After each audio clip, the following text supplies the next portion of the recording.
common scenario kapag oras na ng uwian o yung tinatawag na rush hour.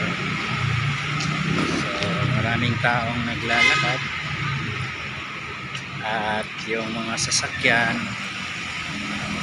so nagmamadali ng umuwi kasi tapos na yung oras ng trabaho. So busy street, kanto ng Adelantado at VE Rufino dito sa may Legazpi Village, Makati.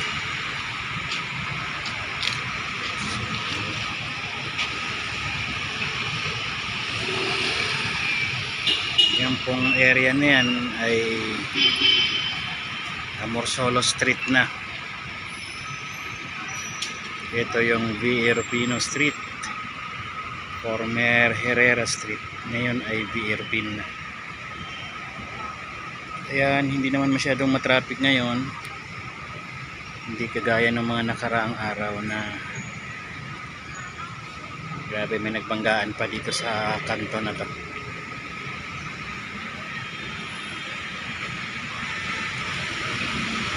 Yung Adelantado side.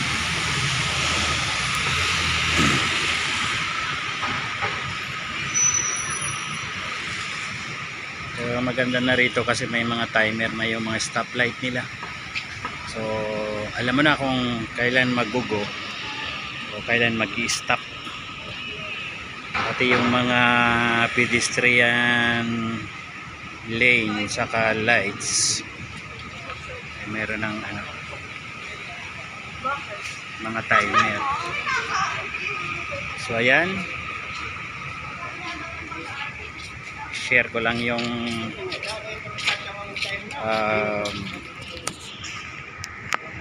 work location kung saan ako nagtatrabaho. Hi sir, good afternoon. Busy streets, people are busy red. Ayan.